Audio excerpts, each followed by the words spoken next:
welcome back to another week of Behind the Lens. I'm Debbie Elias, and you can find me moderating, as I did this weekend, some fabulous Q&As with some fabulous directors, multiple print and online publications, but every Monday you can find me right here on adrenalineradio.com at 11 a.m. Pacific, 2 p.m. Eastern Time.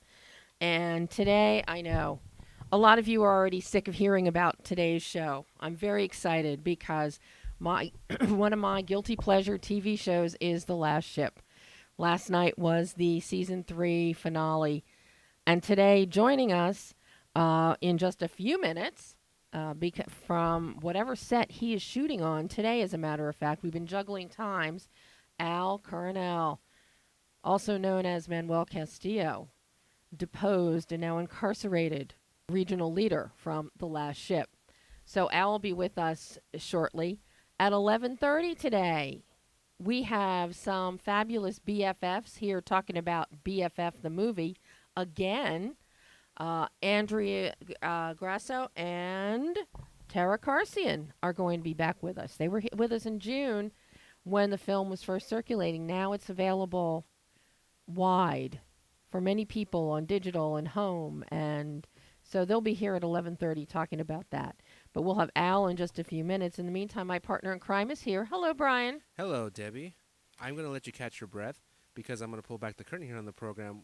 We were chit-chatting, Debbie and I, as we're one to do, about Star Wars and movies, and she had to run into the host chair, and I don't know how you did it. Honestly, you guys, she was going, and boom, she's like, "Welcome to Behind the Lens," and I was like, "Nope."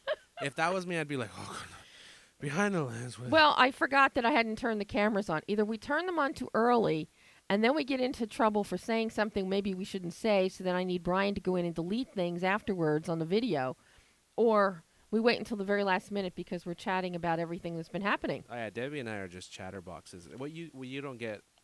It's fun. It's fun having Debbie in here. And here, I'll let her catch her breath. If you want to listen to the program, if you're listening live, thank you so much for tuning in. The program is available on iTunes, so you can download it. Please subscribe, rate, give her a comment, as well as YouTube. It's available on YouTube, everyone. The video. We have the video package where you can see the entire set laid out. She does a great job, and actually she puts a lot of time and effort into it. So every week she changes something. She does something differently every week, and I try. She gets really excited by it, and I hope you guys all notice the effort that she puts into it. And then here on adrenalineradio.com, she's here Monday every 11 to 12 p.m. And the show is also archived on the Adrenaline site. Yeah. And this afternoon, every Monday afternoon or evening, you can find the show on my website, moviesharkdeblore.com. And and we love to hear from you. You can also follow Behind the Lens on Twitter, BTL Radio Show on Twitter. We're also on Facebook, Behind the Lens. And you can even email us.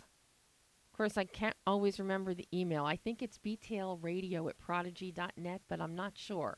I have to check on that myself. I don't often email myself. But anyway, we're very glad you're tuning in today because these are the guests today. These are some of my most favorite people. And, and I can't wait for Al to call because he's been taunting me for a couple weeks now. He has a surprise for me today. I don't know what that surprise is. And I don't know if I like surprises. But I guess we're going to find out shortly. And something tells me I see the red light blinking. So we're starting off the show on a good foot today. I am so lucky to have the fabulous Al Coronel with us live. Good morning. Hi, Al. How are you? I'm doing great. How are you? I am so thrilled to have you live on the show. It just wasn't the same playing clips of our prior interview. Well, I did promise you a little surprise, and I do have a surprise. I have someone joining us on this call. You do? Yes, I do, and his name is Emerson Brooks, and he plays Captain Meylan on the show. My so God! He's on the line with us. Hi, Emerson. Hello. Oh my! How are you? Oh, this is a fabulous surprise. Oh, welcome to Behind the Lens, Emerson. Oh my! Thank you. Glad to be here. Oh my gosh, this is a treat. did not know that this was Al. You're bad. I'm going to get even with you for this. Well, I wanted to keep it a surprise, but I didn't. I gave you a little heads up that I would be bringing someone with me. But so yeah, there you go. Well, I knew it wasn't the man from down under because he's sleeping right now. Yes.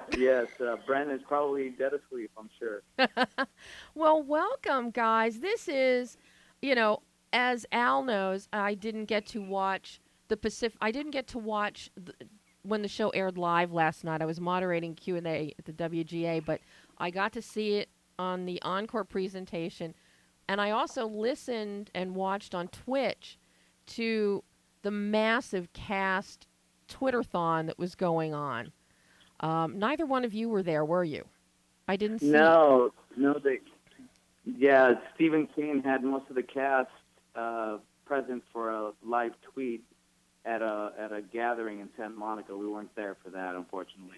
Well, yeah, I was actually out of town during all that, so I wasn't able to participate as well. Well, I have to say, watching the live tweet and just watching with the camera on the cast as they're watching the show, because last night's episode was just a nail-biter. Talk about a season finale. Yeah, it was. This is Emerson here. I was really impressed with the way it turned out, especially I don't know how to describe it, but very emotional, powerful ending with Chandler. That was great. That was great. They did a great job. I mean, I had chills. I was tearing up. It was just fabulous. And I'm very happy to see, and I was very happy to hear that Manuel Castillo was very forthcoming with information on the other regional leaders. I know. There were a few tweets there where I was being called a snitch. I saw that on Twitter. Yeah, man, this guy rolls over faster than a happy puppy. Come on. Hey, you don't know what kind of torture techniques. There could have been some waterboarding, maybe some cattle prodding. You never know. Yeah, that's hopefully cattle prodding. Well, and and we saw your character, Emerson. We saw him go through a transformation as well. There was an show. Excellent transformation or transition that they offered me. It started off with this guy who comes in and sees these guys doing business in a way he doesn't understand because, there's this huge story that everybody on the Nathan James has been through and a particular goal that they're trying to achieve when it comes to fighting Ping and stuff like that. And he's not privy to it. And so when orders come down for him to arrest Chandler, he has no reason not to believe it. Mm-hmm. And then once all that washes out, the decision has to be made. Do I get on board with them or do I continue to fight against them? And I think Meylan made the right choice. I think so, too. I mean, it just handled so well. And Al, you, having spent 8 years in the Marines and now a former Marine, I know we've talked about the authenticity of the show and situations like what Meylan had to deal with.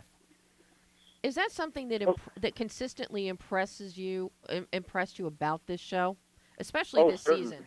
Certainly. For me, from the very first day that I was on set, I knew that it was going to be a different experience, and there was going to be an authenticity to the way that they were portraying the military because there were actual military liaisons on set with the actors, which I thought was, I think any show that portrays the military should have that kind of benefit of having, actual liaisons in there, making sure that the T's are crossed and the I's are all dotted. Mm-hmm. I mean, absolutely, they do a fantastic job with that. I'm actually a military veteran as well. I was in the Army, and to see the research in the background that writers like Ira Parker and Kate Swain and Jorge and Anna Lee Hunter and Jill Blankenship and of course Stephen Kane put in to making the episodes authentic is super impressive. I mean, it just blows my mind. I mean, I've known military men my entire life, and I think I'd mentioned to Al before that my one grandfather ran the brig in Fort Benning. So there's a method and a method and a madness. I'm glad I never ended up there. Exactly. I was about to say the same thing. I'm glad I never ended up there. I spent some time in Fort Benning, and on our days off, we had a few pitchers of beer. You never know; it could have gone bad. Yeah, it's fine. My dad was stationed at Fort Benning as well in the Sig C unit back in the 1950s. So, Okay. All right. yeah, so military is something I gravitate towards and I understand, and I always appreciate it when you see it in a show like this. But I've never seen a show this impeccably done. You know, something interesting, guys. This finale aired last night on September 11th. As former military, on September 11th, and the message that this show consistently brings, and especially last night. What are your thoughts on that? Now, well, for me, I as with I'm sure everybody can recall where they were the moment that those planes hit those towers. I mean, I remember it vividly, and I was about to head to the airport to catch a flight to Paris via New York when we received the call of what was happening in New York. And for me, it was just such a spear through the heart because I may be of Latin descent, but I bleed, red, white, and blue through and through. And having spent that time in the military, I was on the verge of, almost re-enlisting when that occurred. So I have a great sense of patriotism, and I certainly felt it interesting that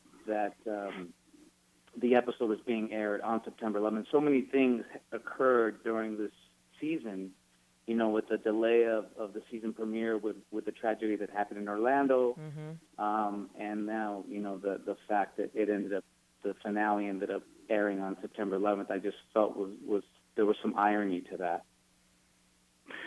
In good irony, I agree. I really appreciate that the producers took a moment to give up some of their very precious screen time to do a little moment of silence and tribute to those who lost their lives on September 11th. I myself was an engineer for Lockheed Martin at the time, working for the FAA. So I was actually in an FAA facility that went on lockdown during September 11th. So, yeah, everybody remembers that day, and I'm glad they took a moment to acknowledge it. Yeah, and something a lot of people don't know about the show is that the show recently received the American Civil Service Award, the highest naval award for civilians, that was presented by Ray Mabus, the Secretary of the Navy. Absolutely. Yes, that's correct. I don't remember exactly who, but I think it was Stephen Kane and Jocko, and I think Eric who went to receive it. That's a tremendous honor. Yeah, Travis Van Winkler was there for that screening. They screened the first two episodes for members of the Naval Forces in Washington, D.C., and Ray Mabus came on board and surprised them with the award. Wow. I have never heard of any television show being that decorated and honored.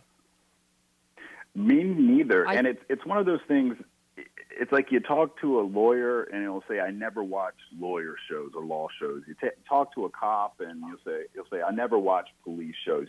They always get it wrong. You talk to a service veteran or anyone who had family in the service or has been associated with that type of lifestyle can watch this show and say, these people consistently get it right. The producers and the writers get it right, and they respect it, and that's an honor to be a part of. It just amazes me, and I think last night I even tweeted out that I will put the storytelling and the writing of this show up against any show on TV or any film out there. It is that strong, it is that good, and it is that phenomenal an experience with The Last Ship. Do you guys have any idea now? Al, will you be back for season 4, or don't you know, or can't you say? Because, Castillo's still in a hold somewhere. Right. He may be, I have no idea, and as a testament to Stephen King and Hank Steinberg and their amazing group of writers, they keep their stories very close to the heart. I mean, there were many things that happened throughout the season that caught me completely by surprise because some of the information I wasn't privy to until, the episode was upon us. So I don't know. I hope. I have my fingers crossed because I would certainly love to be involved in some way, shape, or form. But who's to say? Stephen Kane and this group of writers only know. Do you have any clues, Emerson? Let me start by saying that they should definitely bring back Al's character because I thought of all the regional leaders, his storyline was exciting. His attitude, the whole demeanor of his character was just great to watch. I'd love for him to come back and a snappy in some dresser. Capacity, and an excellent dresser. I remember when he got out of his SUV limo or whatever right there when he was having his conversation with Chandler and stuff. I'm like, wow, wardrobe really did a great job with that suit. I know I was supposed to be thinking, oh no, he's about to, get, taken or something. I was just thinking, man, that is a well-cut jacket. That was. And see, Al, I tweeted to you about how well that jacket was tailored. And see, Emerson saw the same thing. Yeah. Everybody noticed that usually you don't want something to take you out of the story, but Al and his good looks and fancy dress just ripped me out of the story. And I was thinking, man, this guy's doing a fashion show right now. So. Well, the wardrobe department spared no expense, let me just say that. And they dressed me in some really, really fine threads. I'm thankful for that. They made me look good on screen for sure. And word on the street is they're still looking for you to try to get that suit back that you ran off with. Oh. Well, now that we've established we both want to see, Castillo come back and Al reprise the character. Mm-hmm. What about you, Emerson? I don't know. Like Al said, they keep their cards really close to their vest and for good reason. We want to make sure there's a lot of secrecy and when stuff does happen on the show, there are no spoilers and the audience is surprised. I haven't heard anything as of yet, but it's early in the process. They just got picked up for an unprecedented 2 seasons. I mean, there's no show on television that gets picked up for 2 seasons in a row. I mean, even the most highly rated Emmy-winning shows, still they take it year by year. So that huge vote of confidence. So they're probably all still, from a producing standpoint, getting their ducks in a row, trying to figure out, the best storyline. I know they're in their writing now. I know that working hard already. I know Stephen Kane said last night at the end of the Twitter-thon for the East Coast viewing that taking the last ship around the globe. So that leaves it wide open for where this. Oh, yeah. And I think you and I spoke about that, Debbie, in our first interview. Is that the what they have to pull from is so grand because we're talking a global scale here. Yeah. So there are many storylines and many routes that ship can take around the globe. So I'm excited to see what they do with that. Yeah. Same here. But I have to say, Emerson impressed the heck out of me in his portrayal as a naval officer. He was very impressive and very, he would definitely be somebody that I would follow if I had a commanding officer with that type of presence. So I really tip my hat off to Emerson for his portrayal. I mean, thank you, sir. I mean, you had me shaking in my shoes, Emerson. Seriously. You were so commanding, and in the face-off with Eric Danes Chandler, your confrontations were absolutely phenomenal. I agree. They filmed that so well and edited. They edited it so well. When when Chandler said to Meylan, "When this is all done, I'll be judged by a higher power than you." That whole face-off after his speech, I actually rooted for Chandler. I'm like, ooh, he showed that Meylan guy. Boom. So they did a fantastic job with that. So anything I was able to do was a direct result of initially the writing and finally the masterful editing to put it all together. I mean, on every level, the technical polish on this show, the production values is off the charts. Off the charts. And it's not often that any actor gets a chance to be involved in a show of this caliber. It's mind-boggling when I got a chance to walk through the sound stages and see what they built as far as, the bridge of the ship and the corridors and the quarters. If I would have been blindfolded and taken into the middle of that set, I would have seriously thought that I was on board a real naval vessel. And there you were, right out my back door. Yes, Culver Studios. I have to admit, guys, I was chuckling last night as as Vulture's heading for the White House, and yes, I know that lattice fence so well. I know that portico porch so well. Oh, I was just in that elevator 2 weeks ago. So I get a kick out of that because I know immediately where you are when you're filming that stuff. Right. A little bit of Hollywood history is that building that they use as the St. Louis White House is also the farm, the mansion that was used in Gone with the Wind. Well, that is also that's the David O. Selznick's. That was David O. Selznick's old studio, and you can look at any David O. Selznick picture, and that side view opening title always has that image, and it's that very building that you guys have been in. Right. It is a cherished piece of Hollywood history and Culver City's history. I learned something new today. Thanks, guys. We're just here to fill your brains with trivial bits of information, and so now the show is still on hiatus. You don't know what's happening with The Last Ship. So what are each of you working on? I know, Al, you're on set today. I am actually, and it's funny, I'm shooting an industrial for Lockheed Martin today, so it's funny that Emerson brought that up. Yeah. Wow, my old employer.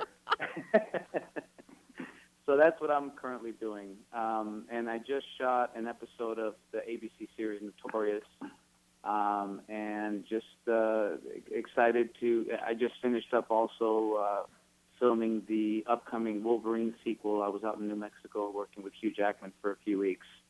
And recently wrapped on that. And not just working with them, but also getting up at 5 o'clock in the morning and working out with them.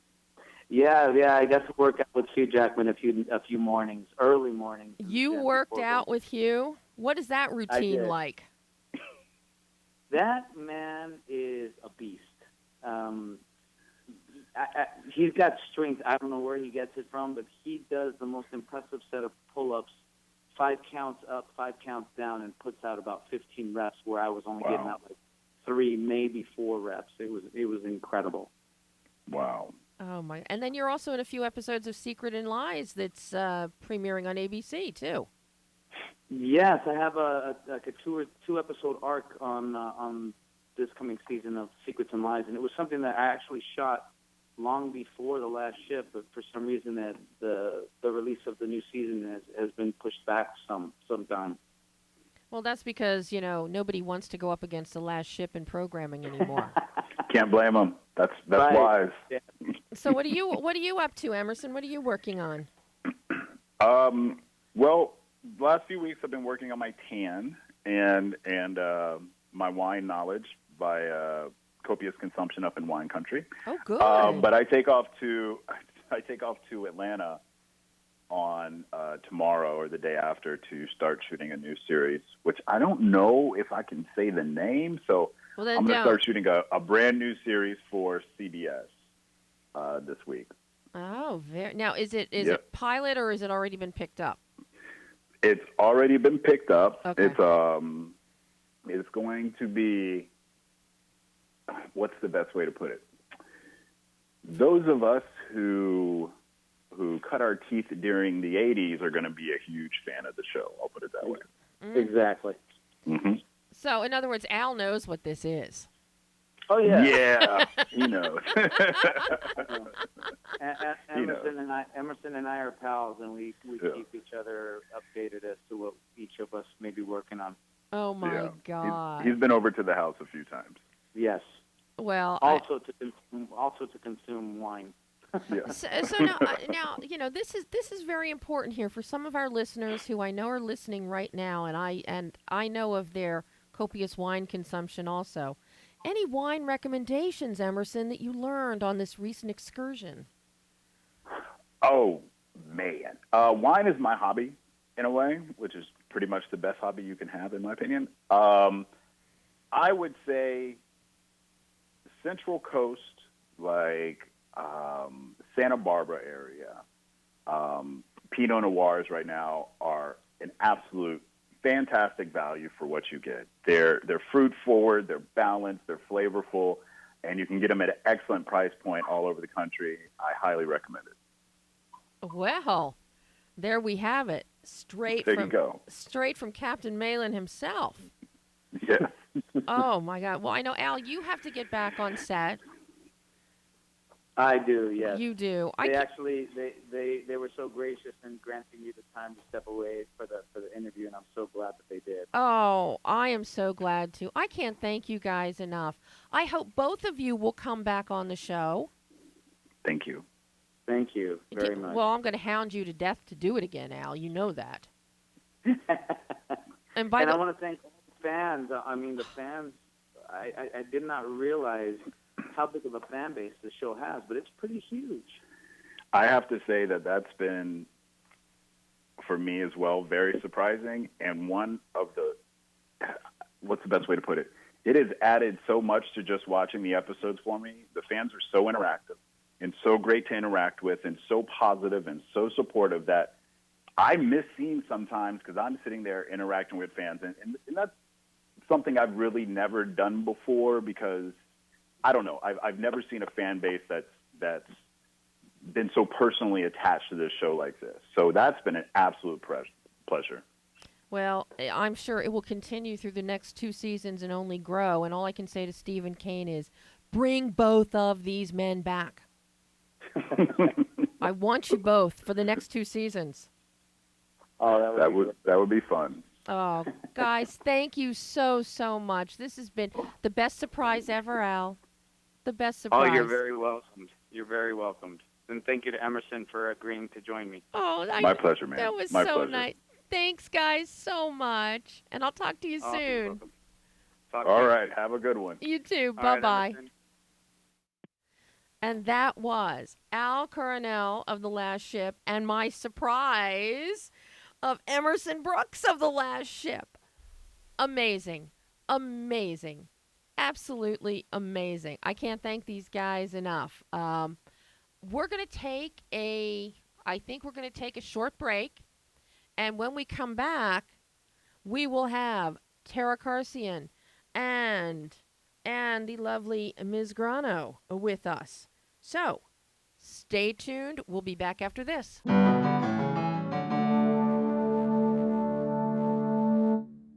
And welcome back to Behind the Lens. I'm Debbie Elias, and joining us right now are those fabulous, fabulous geniuses, Andrea Grano and Ms. Tara Karsian.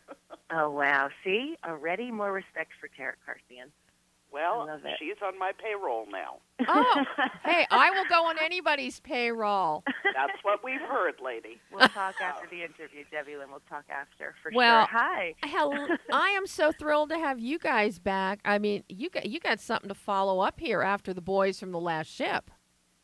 Oh, wow. Oh, my God. Thank you. I hope they did a really good lead-in for us, did they? They apparently did, and Brian was just telling me during the commercial that the Twitter feed was blowing up with live listeners. Pressure.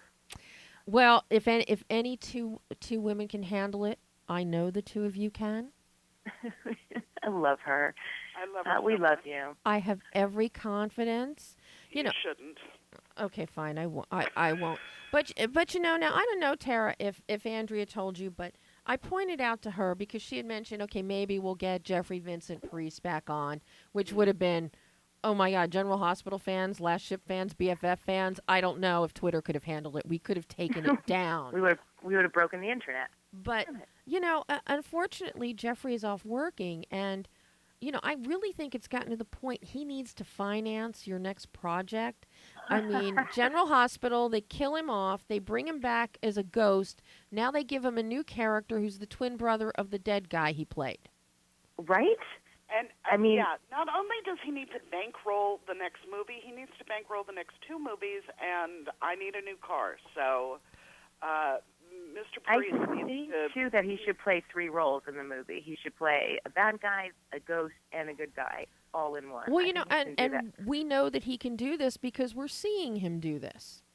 It's so great. I'm so happy for him. When I remember him talking about when, he finally got killed off, and then he came back as the ghost. He was tickled pink. Now he's back as the twin. It's fantastic. And of course, this is a good one. He's a doctor, so Jeffrey's mother should be really, really, really happy. I feel like he owes BFFs a thank you for that then, because we sort of pioneered Jeffrey as the good guy. Like right? I said, finance your film. Come on. There you go. I agree. Okay, I'm so glad that we have that. I hope he's listening. Tara, did you get a thank you from Jeffrey? Did you get flowers or anything? I got nothing I have not from yet. Jeffrey. Well, Awkward. did anybody else? Did Dan or anyone else send you flowers after? Nothing. You're right. We're the gateway to success. All our actors are doing so great. Molly Hagan is in the new movie Sully. We expect flowers from her any day, right, Tara? Jenny O'Hara is kicking butt. Jenny O'Hara is being brilliant on Transparent and the Mindy Project, and yet none of these people are coming back and thanking us. Wow. I'm really glad that we brought this up because I was holding on to a lot of anger about this. And that is why I am here for you always. That is why you are the most wonderful woman in the entire world. That's true. Well, I'm happy that all of our actors are doing so well. Yeah, well, they're doing so well because of this little film called BFFs. Yes, that is exactly it. Thank you for knowing that. It just put them all on the map. On the map. I mean, you might have heard of some of them before, but really, you know what I mean? Until BFFs had you really. No, it's that they were very lucky to get cast in our movie. For people that listeners that weren't here for our first go round a couple months ago, fill them in on what BFFs is besides the obvious, what a BFF is. BFFs is a movie about 2 best friends who want to go on a vacation, so they pretend to be lovers, played by Tara Karsian and myself. Ms. Tara Karsian? Thank you, Ms. Tara Karsian. Tara's working a lot, too, so we have to refer to her now as Ms. Tara Karsian. It's very irritating. Ms. Tara Karsian and I play these best friends, and we go on a couples retreat with Jeffrey Vincent Priest, Jenny O'Hara, Richard Mall, Larissa Olinek, whose name I always butcher, Sean Marr. It's a really... You watched it, Debbie Lynn. You said it was funny. We're going to say it's funny. I think it's hilarious. And to watch the pairing of the couples, you've got Larissa and Jeffrey paired up as a couple. You've got Dan Gauthier and Molly paired up as a couple. Mm-hmm. You've got Richard and Jenny paired up, which I still think is one of the most brilliant pairings in the film. And then Russell Sams and Sean Mayer. Yeah. And yes, that's right. That's right. And then our lovely, director of the retreat is a woman named Sigrid Thornton, who's a huge star in Australia. She's so lovely. She's sort of like what is she, like their Glenn Close, right, Tara? She's a huge star over there. She is, and she's actually doing a TV show over there right now called Wentworth, which is huge, and it's also huge in the United States. But oh my gosh, we're the gateway for her too. Yeah. But now my question is, if you got the Glenn Close from Down Under, why didn't Glenn Close of America take the part? Well, you know what? She wanted to, but we wanted to have an accent. We wanted a flair. Oh, okay. Yeah, so we kind of we don't feel that enough Australian actors work over here, so we really wanted to start that trend too. Well, and The Last Ship does that also with Bren Foster, one of the most popular characters. He's the hot hunk. Okay. Yes, he is. Yes, yes he is. Yes, he is. But there's also another some name of some actress that's in BFFs. Kids everywhere might know this woman, Pat Carroll. How would they know her? How would they know her, Debbie Lynn? Voicing Ursula in Little Mermaid. Little Mermaid. Very true. How cool is that?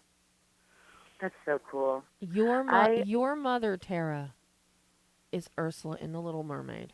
That is true, but not Ursula in real life.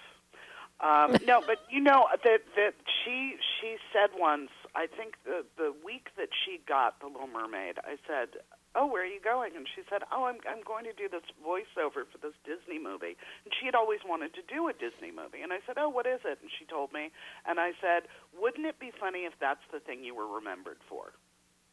And sure enough, it became Little Mermaid. And I mean, I remember going to see the premiere of it down at Disney World and being blown away, because I think that was like the first return to, that was like the beginning of the second golden age of Disney cartoons. Yeah.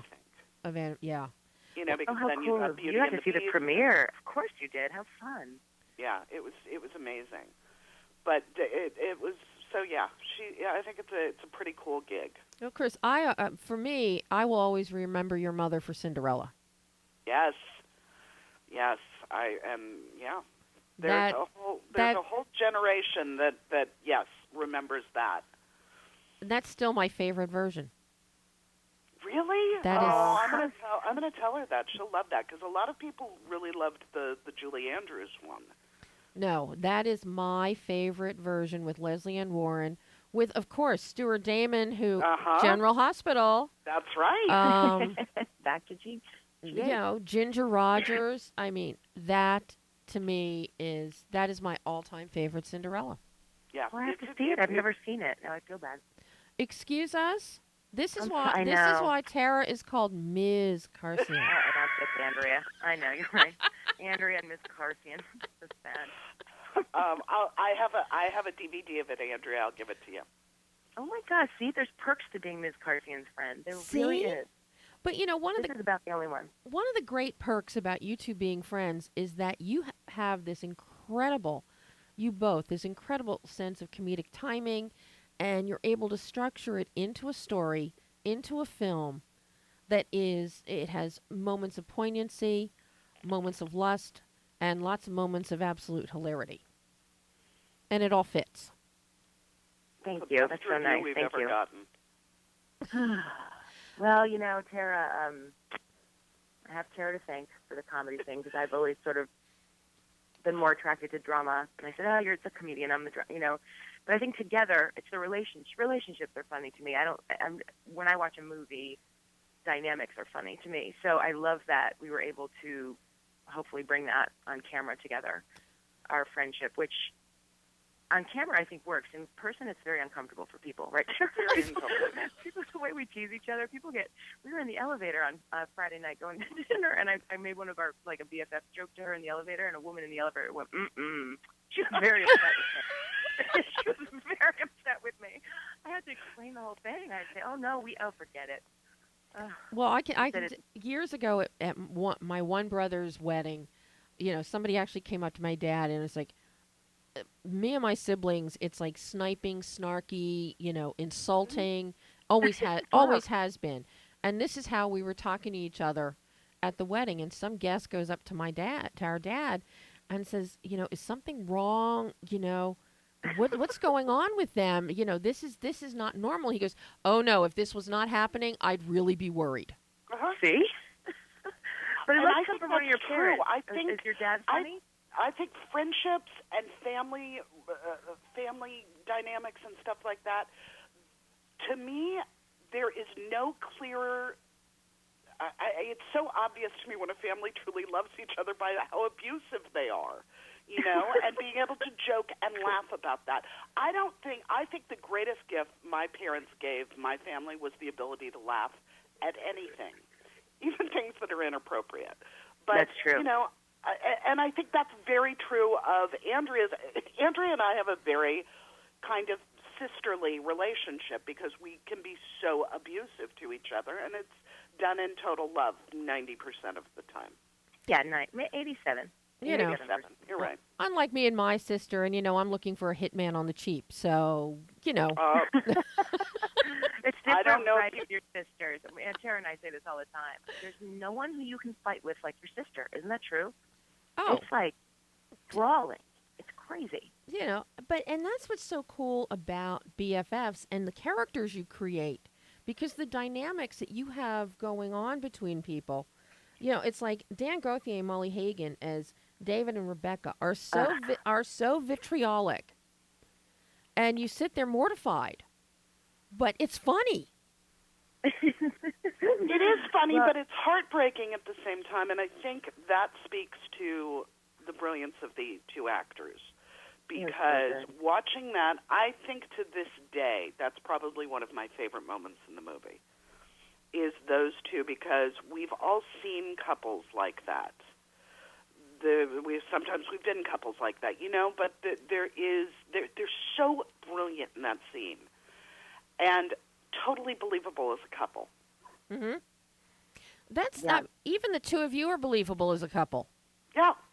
I think that was part of the casting thing. I will be honest with you, we had so many brilliant actors come in to read, but we were really careful about matching people. Mm-hmm. Who would you believe as a couple? You can have two great actors who you go, I would not buy them, you know, ever. And we've all seen that. We have all seen that on screen. Without a doubt. Well, and as far as the believability of Tara and I as a couple, we do get asked in life, so what's the deal? What's the deal with you two? Got asked for that. We're just going to start telling people, love at first sight. I think, Tara, right? Let's just start love at first sight. So come on, it's just us. So what's the deal? You know, spill. What's the your deal? You can't possibly just be friends this long. Why not? I'm just going to start calling her my little lady. How's that, Andrea? Do you like that? No. Do I still have to call you Miss Karsian? That's awkward for a relationship. Well, whatever. I'm weird in relationships. I like the That's respect. true. Oh, Yeah. sorry. Now, That was my inside voice. you know, I was moderating at the WGA last night, and of course trying to direct questioning to, you know, writing instead of Edgar Ramirez and Robert De Niro.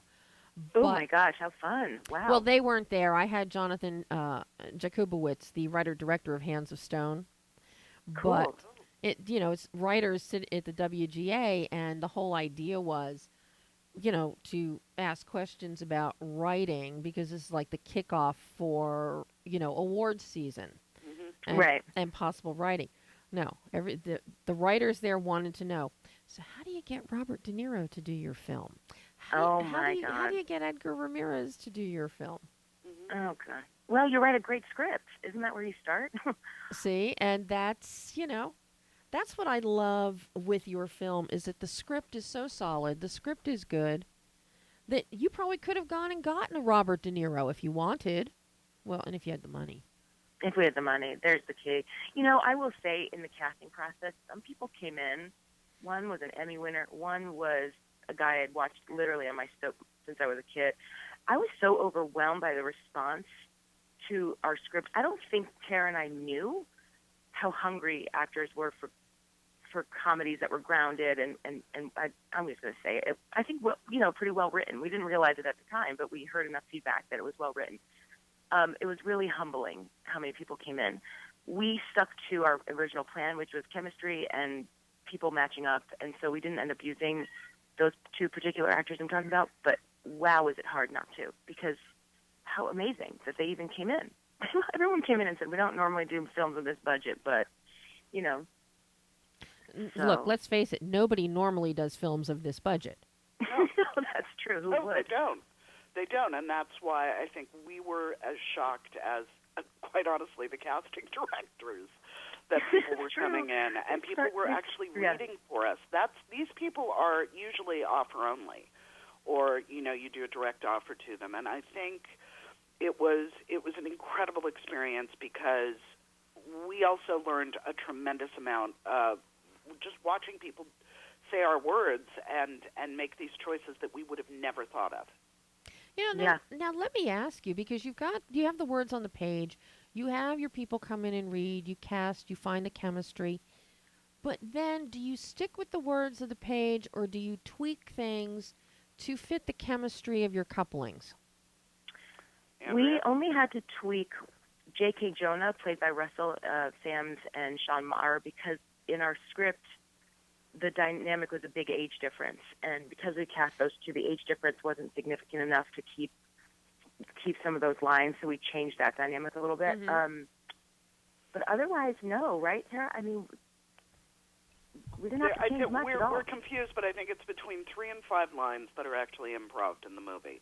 Other than that, the actors, and which is a rarity. And we would even say to people, if you want to just try something, but they all stuck to the script, which was lovely. And I think because we were on a time crunch and blah blah blah, it made it, I think, much easier. But it was also it was great, and it was lovely that they didn't want to kind of improv and do stuff like that. Well, what about the two of you in your roles? Were you inclined to want to improv, or was the script No. so ingrained in your brains? We did not Actually, have time neither of to those. We did not want to improv, but we also would be memorizing on our way to set. I think there's this thought, like, if you write it, you know it. No, by the time we got to shooting, we looked at each other and were like, we need to act tomorrow. It was scary. Yeah. And, of course, while you're acting, you're also on set with the other actors, and you are the writers of this film. So if there's something happening on the fly, you need to be able to get out of character and go put your writer hats on, correct? Yeah, it was more the producer hat, right, Tara, that we'd have to put on. Yeah. So you've got actor hats, you got producer hats, you got writer hats. Mm-hmm. Well, because most Did you at least have pretty ones? Very cute. Super Yeah. cute. Mm-hmm. No, I think because the actors did stick to the script, we didn't really. there was one scene where Andrea was literally rewriting it 10 minutes before we shot it, Oh God! which made me a little nervous. Me but, too. Would you say you? I said me too. Made Oh, me yeah, nervous you too. too. But no, for the most part, I don't think we had. We really, the only things we were doing in our off time was the producing stuff. We didn't. We left our pretty writer hats at home, didn't we? Yeah, we really did. No one had a lot of issues with the script. We never even did a read through with this bunch. They just showed up ready to go. It's pretty. We did read throughs with actor friends, but not with this group. And we made most of our tweaks before the shoot. So yeah, we didn't have any actory questions about the script, which was kind of nice, right, Tara? No one came up to what's the meaning here? Can we change it? Yeah. Producing, however, that was another story. Well, so Yeah. talk to me about producing a low budget, no budget with a semi-large ensemble cast. Tara's very popular, so luckily we had some volunteers. Tara, do you want to talk about our awesome volunteers on our set? We had an incredible group. It wasn't just me, Andrea. It was our director, Andy, and True. you. And a lot of people came forward and said, whatever you need. If you need us to PA or if you need us to whatever you need, we'll do it. Our crew, for the most part, was absolutely incredible. And Andrea likes to point out that the last time that we spoke to you, I said I didn't know if we could swear on your show. So I made an idiot out of myself by saying we had a no a-hole policy. No, you said no blank hole. Whatever. Oh, my God. Anyway, we had a very strict no asshole policy there. Are you happy? Are you happy, lady? What's a blank hole? A blank hole. But no, that was the people who came forward. I say this every single time. Whenever we were at a festival and we would be watching the credits roll by, I think Andrea and I both had the exact same reaction, which is you are completely humbled as to all of the people that gave time. And, we did an Indiegogo campaign, so money, but the time that people, and the fact that they would work for free and they kept coming back. Mm-hmm. Yeah. A lot of times people go, yeah, I'll help you out for a day. But these people would come back day after day after day because I think we were hopefully treating them well. And it was a fun set. It was a very rare, fun set for that budget. A lot of times you do something at that budget and they run out of water and everyone's really stressed because they're trying to make their schedule. I don't know why. It was this shoot was blessed. We were very, very lucky. Well, every production starts with the script, and you guys started with a good script. Good people will come to good material. Mm. Well, nice. we were super, super lucky, and we're grateful to every person, not only the actors, but everybody who worked behind the camera too. But most of all, we're grateful to you. you, Debbie Lynn, for just and for producing our next one. I re-listened to our interview. You said it. I said it. BFFs 2, starring Tara as the love interest of JVP. That's right. And honey, we Eric can't Lackley get and him I. now. He's so busy working and doing We can't general afford health. him We anymore. can't get him. Disgusting. I know. Well, then he's going to have to finance 3 films. If he can't show up, then he has to finance 3 films. I love the way she thinks. She's like, you're the best producer we've ever had. Much better than Tara and I. Definitely on board. Definitely. No, it's I think JVP would do another movie with us for sure. I think he That's right. would. Yeah. Oh, you think he would? He definitely would. Trust me. He would. He loves us. Well, Especially he loves Andrea more than he loves me, but he loves us. as well he should, because you started him on his path. That's right. Yeah, he should thank us when he wins his daytime Emmy or whatever he's going to get. Yep. Yep. You know, guest starring, something. You know that's down the pike for him somewhere. Yeah, I know. You know, I know. out of your whole cast. I mean, Molly's very established. You know, Richard's, you know, at the tail end of established. Jenny's always working. Uh-huh. She's always working. Yeah. But you know, Jeffrey's the real possibility for future award consideration somewhere. Yeah. Yeah. I'm, Oh, good. I'm He's sorry. going to love to hear what that. about Andrea and I? Well, Wow. it goes without saying. Oh, okay. Oh, okay. That was Okay. super awkward. That goes without saying. Wow. Please. That hurt for about a minute. That was hurting me. I mean, I was playing nice. But well, now on the festival circuit, did you win anything on the festival circuit? we They did. did. The movie won a bunch. See, Yeah. We split a Best Actress award. She's like, and that's what you got, and that's all you'll ever get. So enjoy that ride. well, I mean, I will. I'm going to have to create a behind the lens best guest award just for you guys, apparently.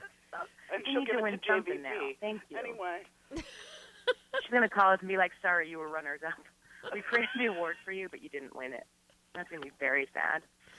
Well, yeah. I mean, listen, Tara's working up a storm, and actually, we're all working up a storm. It's been great. It's been really great. So, what are you? Before we talk about what you guys are doing, let's talk about how they're hearing all the hilarity about about BFFs. Where can they find it? Where can they see it? They're hearing why they should. Oh, why they have to see it. Hello. Sorry. We are available. Here's the good news. We just started on DirecTV and Dish. We're on iTunes, Amazon. Andrea, what am I forgetting? Time Warner, Cox, Comcast. We're basically on all the on-demands. We're on iTunes and Amazon.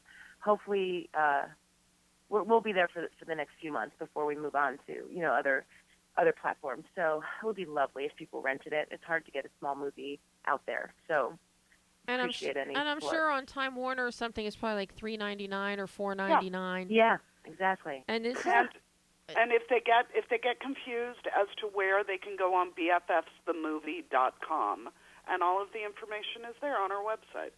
well, aren't you just so helpful? That's what we try and do. You know, and You just made me. I have to tell Miss Karsian, the helpful one here, that little you know teaser picture thing you did for your appearance on the show today was one of the coolest things I've ever seen. I just love that. I'm so glad. And I will tell you that I said to Andrea, because she treats me like her assistant sometimes. She's like, yeah, can you put up something about the show on Monday? She treats me like her assistant, so I feel very blessed. Thank you for acknowledging my hard work. Oh, I mean, I'm in love with that. I'm actually going to pull that, send it to my editor, so when she does the video, I'm going to make her put it in the video. Oh, my God, I love that so much. See, Tara, I told you you're just really good at social media. That's why I wish you would do more of it. Oh, it's a different story now that we're on the air, isn't it, Andrea? So the two of you are keeping yourselves busy. So what are you keeping yourselves busy doing besides going to dinner and having glasses of wine on a Friday night? Oh, see, she remembers. I do. Andrea, do you want to please tell everybody what you've been doing, and please mention your upcoming movie with Sean. Oh, Sean Maher and I did a movie together called People You May Know, which is just hitting the festival circuit now. Okay. It's going to be at the Palm Springs Film Festival and Reeling in Chicago. And I believe you're coming out on VOD in September, correct? Jesus. Is that true? Yes. Why do you know that and I don't? I'm a better producer. Anyway, go ahead. Wow. I'm going to find out. I'm looking it up right now. Go. Keep talking and about how what did they do you're it doing. so fast? It took us forever. We're slow pokes. Tara makes a cameo in the movie. She's in and Miss Tara Karsian in the movie. And I've been working on some TV shows. I got to work on Shameless, which was fun, and NCIS, which I loved. So it's just been fun. It's been great. And Ms. Karsian, what are you working on? I have been doing, I've been recurring on a new show, which will be on CBS, a mid-season replacement called Doubt, with Katherine Heigl and Elliot Gould and Dule Hill and Laverne Cox. And it's a great show. So that's what I've been doing. And then what else do I have? That movie. I've got a show that starts in December called Shut Eye on Hulu that I do a couple of episodes on, which is a terrific show. And the Comedy Central show that I've been doing for the last 3 years, we're doing our last season, which is only 3 episodes, and that's called Review. Oh, and when And Wind River by Taylor Sheridan, which is my favorite gig of hers. She could care less. I'm more excited about it than her. And Wind River, let's hear. Yeah, with Jeremy Renner and Elizabeth Olsen. It's Olsen. part of Taylor Sheridan. Oh, what did I say? Yeah, Are you making fun of me, Ren? You said it right. Elizabeth Olsen. Oh. I have no idea. All I know is that the Weinstein Company bought it, so it should be out fairly soon, I guess. Well, and if the Weinstein Company bought it, that's absolutely fabulous. Because then, if they're doing theatrical, I know that I'll get to go to a press screening, and then I'll get to do more interviews with you on it. Oh my God, I love. No, I'm actually. I have one quick scene of being super mean to Elizabeth Olsen, who is a delight, by the way. She is charming. Just a delightful girl. And yes, Andrea, I just looked it up. People You May Know is out on DVD and VOD on September 27th. That's exciting. I did not know that. Now, listen, this is the place to come to learn new and interesting things about your own life. About your own career. Absolutely. Thank you, Debbie Lynn, for telling me about my own life, because I didn't know this. I love it. I try. I just serve as the lead-in, you know. Is it wrong that I just want to have like lunch with you and Tara someday? No, it's not wrong. wrong. We can record it and play it after. Anytime. We could turn it into our own little podcast, which would just scare the bejeebus out of people, probably. Don't you think? Really Oh, would. my God. Tara can say things like blank hole. Listen, blank hole. That's what we're calling it, the blank holes. And Brian just gave us the cue. We're out of time. Oh, Brian, you ruin everything. Uh-oh, he's in there grinning. All right, we love Brian, but we love you more. Thank you I love for you letting guys. us come on again. Anytime. You know that. Anytime. Open door for you guys. All right, Thanks you're for a having good us again. woman. And Appreciate you. BFFsthemovie.com. They can get all the information there. Fabulous. And I will talk to both of you soon. Thanks, Thanks, you. everybody. Thank you so much. Bye-bye. And that is all the time we have today. I mean, huge thanks to Andrea Grano, Tara Karsian, BFFs, Al Coronel, and Emerson Brooks of The Last Ship. I'm just going to go lay down and die right now. Fabulous. We'll be back next week with more incredible guests. Until then, I'm Debbie Elias. This is Behind the Lens.